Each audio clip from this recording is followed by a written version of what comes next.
From Whitehall, London, this is the Rusi Analysis podcast. Hello and welcome to Rusi Analysis podcasts. I'm Jonathan Isle, and I'm joined by my colleagues here in the office in London to talk about the start of the Donald Trump presidency.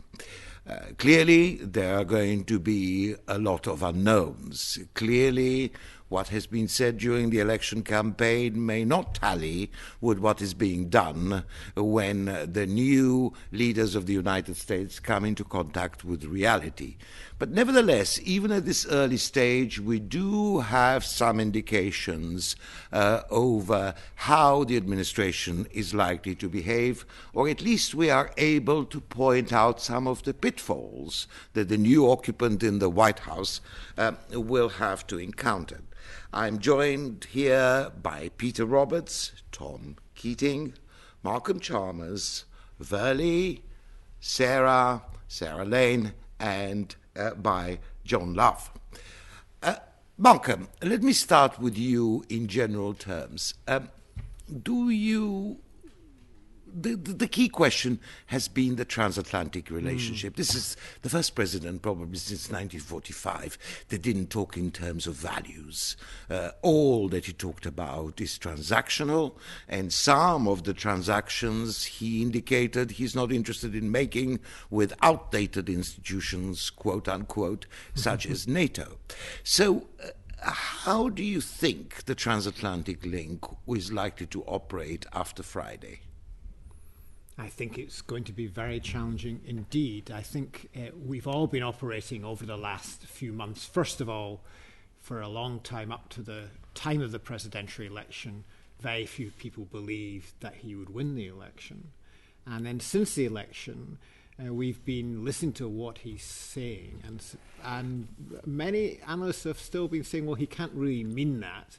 Once he's in office, he will revert to the norm in terms of the historic norm of American presidents. And I think it's becoming increasingly clear that he means what he says in terms of the broad strategic direction. It's a transactional approach. It's also an approach, I think, which is much more nationalist than any American president we've seen in the post-World War II period, in the sense that his image, his idea of international order is based on cooperation between states or competition between states.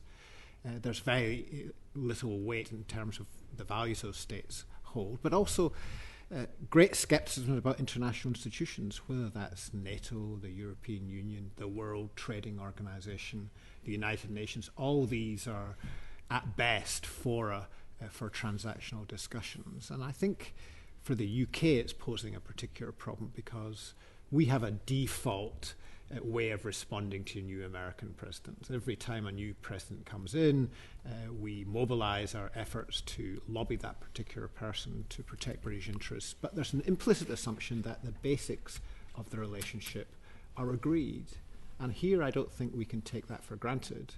We have to argue for things much more from first principles than we've had to do with President Obama or George W. Bush or Clinton, going right back into 1945.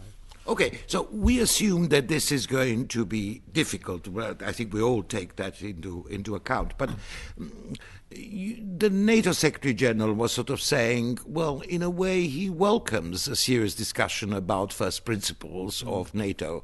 So bring it on. It may end up being quite a refreshing thing. Do you believe that this is a bit of a hype, or is it real that it is possible for us to refashion a new relationship under President Trump? I think it is, and we have no alternative. The United States is the world's superpower in military terms and one of the leading economic powers. But I think we can make the strong argument to the United States that US decline as an important power on the world stage will be greatly accelerated if they do not have alliances in East Asia and in Europe. And they need us as well as we need them. So I think the response from the UK has to be, we have to be a bit more transactional. The Chilcot report is actually very revealing in this. When in 2003 we weren't clear enough about our distinct perspective and seeking to influence the United States. And we put too much emphasis on being shoulder to shoulder without having enough influence about the direction we were pointing. We lost out, and I think Chilcott made that point very well. Those lessons are very appropriate today. Peter Roberts. I think what's really interesting is everyone's getting very excited about this rejigging of NATO that Trump wants to undertake. And, let's look back through the past 6 American presidents. All of them have said, as have their American military leaders, as have previous NATO Secretary Generals, that the relationship is not right, that it needs to be restructured, that there is a requirement to do some fundamental change within NATO. The fact that Donald Trump said it actually shouldn't be too much of a shock to us. In fact, there's a huge number of political and military leaders who've been saying consistently that NATO needs to change. It needs to become better, more reactive, greater pace, changing capabilities, more spending. Europe needs to man up to its relationship. It needs to take over some of the weight from America. I mean, there's a huge amount that needs to change within it. And what's interesting for the UK is that the UK needs to not only accept that NATO needs to change, but also that its, much discussed special relationship probably needs to change as well. That those things that it places at the centre of its special relationship, submarine operations, ballistic missile submarine operations, the nuclear deterrent, intelligence sharing, those may also need to change too, along with Donald Trump, because at the end of it, the special relationship is as much about personal interactions as leaders as it is about other things.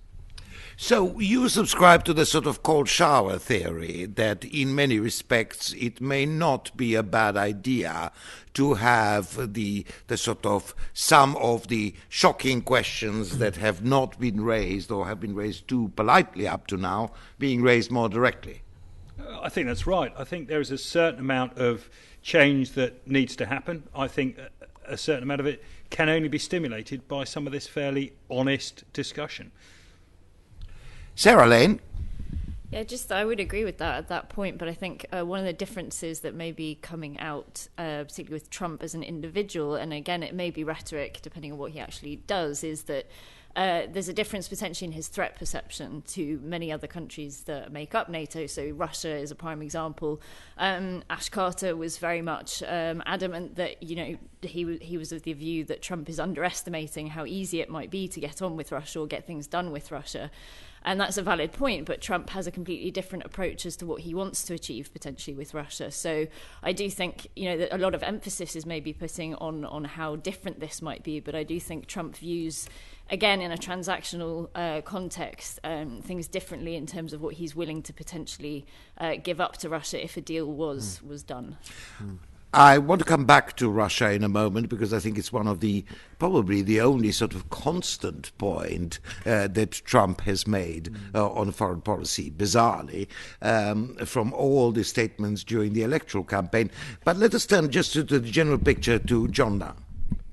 I don't think we can really understand what's going on in the US at the moment through our traditional language of geopolitics and security. Trump is almost a response in many ways to a failing narrative, a failure of understanding, congratulations around yes we can, when actually in detailed terms no we can't. And we really need to see Trump as being a response to what was in many ways US decline over the past 7 or 8 years, particularly in responses to quite terrible events in the Middle East.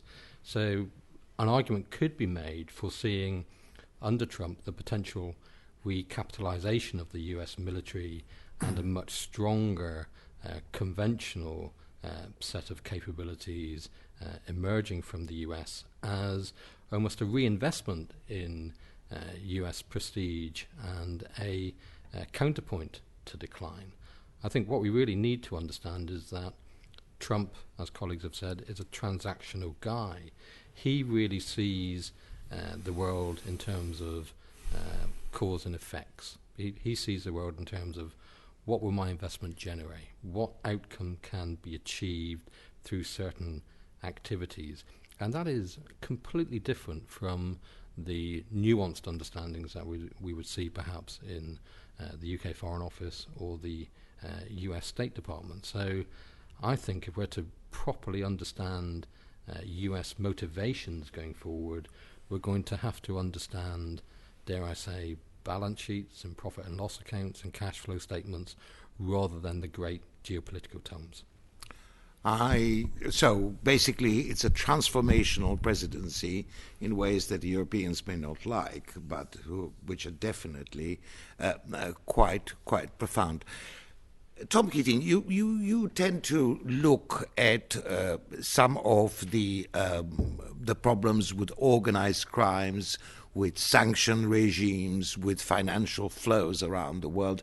And on many of these things, what we had from the President Trump was very much a sort of boilerplate kind of very simplistic statements. How do you think it's going to work out in practice on the ground? For instance, on the subject of economic sanctions, would there be more temptation for the administration to resort to these instruments, or would it be a very kinetic approach to solutions around the world? So I guess the first observation I would make is that the great thing about being a businessman, as Trump was, is that you can try and you can fail, and then you can try again. And failure might have a financial cost, but it doesn't have a military cost or a national cost. It's not clear to me that his approach to any of these issues recognises that you live with your mistakes. You can't file for Chapter 11 and start again. So I think he will approach things like financial sanctions in a transactional way. It's pretty clear that he thinks that having a good relationship, or having a relationship with Putin, is an asset, and if that involves offering Putin something which is a relief in sanctions, then that is something which is on the table, because that helps advance the transaction that he, Donald Trump, sees. Likewise, he clearly thinks that the financial transaction, the delivery of funds back to the Iranians, was a horrible thing to do, a terrible thing to do, and therefore, we in his mind, he thinks that's something, that's a deal that he could reverse or he could change. Now, there are checks and balances which might make things more difficult than he thinks. Look at his dialogue with China, for example. He clearly thinks that China should be assisting with the DPRK negotiations. He said very clearly on Twitter that they're not helping, they're not doing what they should be doing. So he will approach this as a transaction. What can he get out of the dialogue? How can sanctions are one of the things that are on the table when he is negotiating. Mm-hmm. I think the mistake that he will make is that, as I say, you can't file for Chapter 11 if you get it wrong. You can't start again. Malcolm? I think being a transactional politician is part of the explanation for Donald Trump, but I don't think it's the whole explanation. And one of the things we're going to find out in the next weeks is how far other aspects of his temperament are important. If you look at the way in which he's consistently backed a much better relationship with Russia right through the election campaign at a time when it wasn't bringing him any electoral disadvantage and was losing him significant support amongst traditional Republican elites, that didn't feel transactional. If you look at the way in which he tweets against the media, against Meryl Streep, against various random individuals in the United States, that speaks to somebody who's thin-skinned and impulsive, not somebody who's transactional. And my big concerns in the months ahead are he won't be transactional. He'll be unpredictable. He'll be, especially in a crisis where the previous president was criticized for being too calm and too transactional. Donald Trump will be tempted to move in a direction which emphasizes a greater degree of risk-taking in very complex scenarios in which there are other strong-willed and impulsive and thin-skinned leaders in China or Turkey or Russia or wherever it might be. Peter, and then I think we'll move to some of the more specific countries. I mean, this is really interesting. This facet of predictability of responses, and it's possible to look at the Obama relationship or foreign policy through Obama as having developed a threshold, and other actors, China, North Korea, Iran, Russia, have always played right the way through and kept pushing that threshold and pushing it because the Obama administration has been so utterly predictable in their response. I mean, it's been prevaricate, redraw the red line, prevaricate some more. And actually, if you're in this situation where you're trying to make firm decisions about how far you can push it, but your opposition is utterly unpredictable. You don't know if riding a few boats close to USS Mahan will trigger massive retaliation. Are you prepared to take that risk? In a very strange way, this unpredictability of Trump might well bring about a slightly safer and more predictable world from others. Unpredictability can enhance deterrence, but it can also increase the risks of conflict. Absolutely. Which brings us to the 2 points I want to do towards the end of this podcast. The first one is on China. We had 2 interviews now from the president-elect. In both cases, he seemed to suggest that the United States can go backwards on the subject of the one China policy. That if the Beijing wants one China policy to remain in place, it will have to work for it, and it will have to deliver to the United States certain advantages. Verlie Nuvens, how do you think it's going to work in practice in the relationship with China, assuming that we're all guessing at this very early stage? Sure. Well, I would just like to actually go back to this issue of that you can use this kind of unpredictability as a way to bargain your way through renegotiating a new normal with countries like China. That's fine, and perhaps it gives you a stronger footing in not, having Beijing know exactly how you're going to respond to the challenges that it presents. And it has continuously, I agree, been pushing those boundaries with the United States and Asia. However, coming back to this point of reinvesting in U.S. prestige also lies in the allies and the diplomatic efforts that it has created and that it has fostered over the past decades in Asia. And so when you use a card like Taiwan and the One China policy, you are fundamentally destabilizing and undermining your own credibility, I think, in how trustworthy you are in a region that very much focuses on relationships and on trust. So you think that unpredictability in this case is counterproductive in striking a deal with China? I think it is not likely to give the United States new levers. I think it is. I think it plants seeds of doubt in certain countries, in certain smaller countries' minds on how far Trump is willing to go and what his end goal is. Ultimately, I think that what they think is that China is center point in his mind, and everything else is up for fair game. Sarah, final question to you on Russia. We have this sort of pecking order in the mind of Trump. Russia is a potential partner. China is the fundamental challenger to the United States. Do you think that what Trump assumes he's going to get from Russia, is he likely to get? I think that's the difficulty, is it's not exactly clear what he wants to get from Russia. I think the key thing for this is that the tone has so clearly changed from the US at a time of very high tensions between the two. And whether that actually results in any form of deal is difficult to tell, because it's not really clear what Trump wants in Europe, wants on Ukraine. He's criticised Russia for the intervention in Syria, although wants to obviously explore the idea of cooperation on counterterrorism. That's been tried before, but again, as I said before, Trump's threat perception and his value system is completely different to most of the Obama administration, so there might be some room for manoeuvre there. But the idea for Russia, the win at least in PR terms, is that Trump is seen as pro-Russian on the world stage. Whether that actually translates into proper cooperation remains to be seen. And I think a key indicator of that was this idea that Trump was discussing. He didn't explicitly link the two, but sanctions, relief, and possible nuclear arms reduction deal. Putin and Lavrov have not given a clear answer as to whether that would be in any way entertained in Moscow. So I think it will be more complicated than everyone thinks. But the key to Russia is that the tone has changed. Indeed. My personal belief is that Mr. Trump underestimates what price Russia will demand for cooperation in Europe and the Middle East, and probably overestimates what Russia can deliver in terms of cooperation over China or over the containment of China. But I think that would bring to an end the podcast of today. Stay tuned to future developments. I'm very grateful to my colleagues here, to Peter, Tom, Malcolm, Verlie, Sarah, and John for taking part.